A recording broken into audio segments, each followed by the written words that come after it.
Hi అండి, అందరూ ఎలా ఉన్నారు? Welcome to Jyothish kitchen. ఈరోజు మనం చేసుకోబోయే వంట చింతపండు పులిహోర అండి. దానికి కావాల్సినవి చెప్తాను వినండి. ఆయిల్, చింతపండు, ఇంగువ, కరివేపాకు, పచ్చిమిరపకాయ, 1 కప్పు పల్లీలు, 1 స్పూన్ మినపప్పు, 1 స్పూన్ శనగపప్పు, 1 స్పూన్ ఆవాలు, 1 స్పూన్ జీలకర్ర, 4-5 ఎండుమిరపకాయలు అండి. అలాగని 1 చిటికెడు పంచదార అండి. మీకు ఆడ బెల్లం ఉంటే బెల్లం తీసుకోండి, బెల్లం లేని పక్షాన్ని అది తీసుకోండి. అలాగనే నేను ముందుగానే రైస్ ఉడికించి పెట్టానండి. మనం ఇప్పుడు ఎలా తయారు చేసుకోవాలో చూద్దాం. ఇప్పుడు మనం చింతపండు ఉడికించుకుందామండి. కొంచెం పంచదార ఏమండి, పసుపు, అలాగనే సాల్ట్ అండి. ఇందాక డైలీ చెప్పాను అనుకొని ఈ చెప్పటం మర్చిపోయాను. ఇప్పుడు మనం కొంచెం ఉప్పు వేసుకుందాం. నేను ఆల్రెడీ కొంచెం ఉప్పు వేసి చింతపండు పిసికానండి, ఎందుకంటే చింతపండు తొందరగా మెరిగిద్ది. అట్లా మెరిగింది, బాగా గుజ్జు వచ్చింది. ఇది మన చింతపండు తొల్లలు లేకుండా తీసేసుకోవాలండి. అలాగే కొంచెం పసుపు వేసుకుందామండి, మనకి అన్నానికి కలర్కి సరిపోయేంత.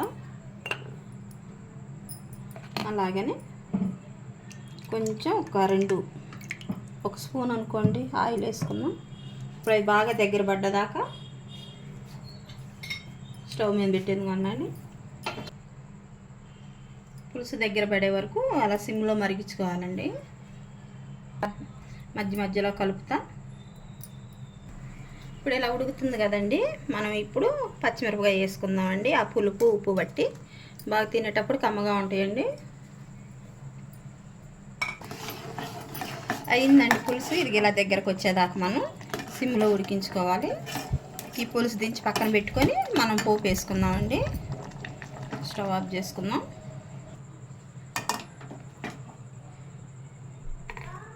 దించేసుకున్నామండి.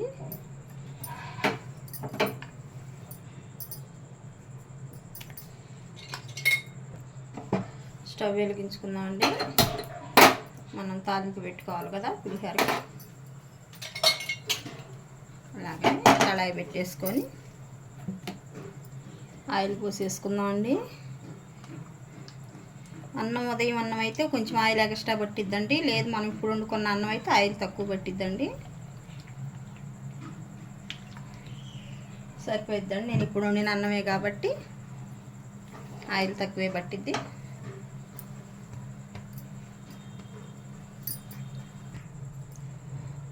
ఆయిల్ వేడైందండి.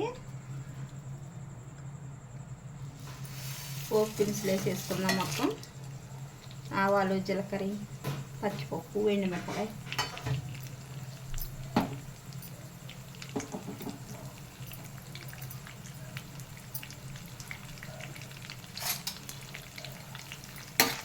మనం తాలింపు పెట్టుకోవటంలోనే ఉంటుందండి పులిహోరకి, మాడిపోతే బాగాదు.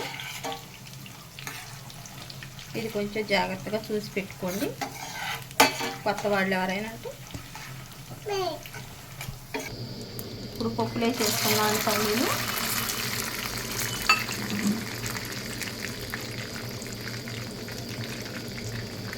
గ్యాస్ వంట మధ్యలో అయిపోయిందని అందుకని చిన్న స్టవ్ ఉంటే పెట్టేసాము. మళ్ళీ ఇప్పుడు ఆ గ్యాస్ తీసుకొచ్చి పెట్టేది ఒక లేట్ అయితే పోపు మాడిపోయిద్దని.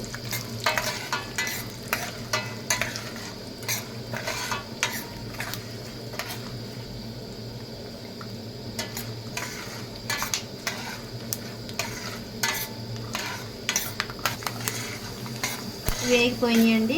ఆయిల్ వేడికి మనకి కొంచెం కూడా బాగా వేగిపోతే స్టవ్ ఆఫ్ చేసుకుందాం. వేడిగానే ఉంటుంది కండి.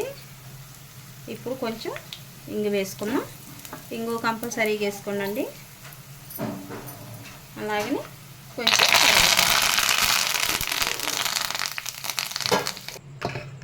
ఇప్పుడు మనం ఉడికించిన పులుసు అన్నంలో కలుపుకుందామండి. పులుపు సరిపోయేంత వరకు కొంచెం కొంచెంగా కలుపుకుంటే మనకు తెలిసిద్ది ఎంత పట్టేది ఎంత పట్టింది.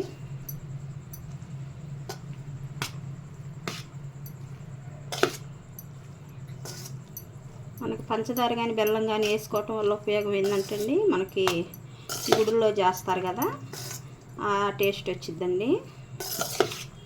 అలాగనే ఆ పులుపు కూడా ఇరిగిపోయి కమ్మగా ఉంటుంది.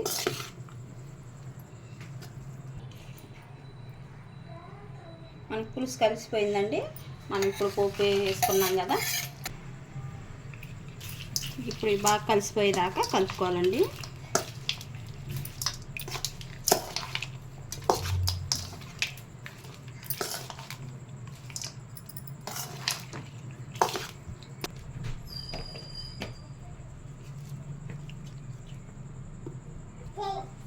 అయిపోయిందండి మన పులిహోర కలుపుకోవటం. ఫైనల్గా కొత్తిమీర వేసుకుంటున్నాను. ఇలా చేసి చూడండి ఒకసారి, చాలా బాగుండిద్ది. ఒకసారి ట్రై చేయండి, మా కామెంట్లో తెలియజేయండి. మా వంట కనుక మీకు నచ్చినట్లయితే లైక్ చేయండి, షేర్ చేయండి, సబ్స్క్రైబ్ చేయండి అండి. థ్యాంక్ యూ అండి.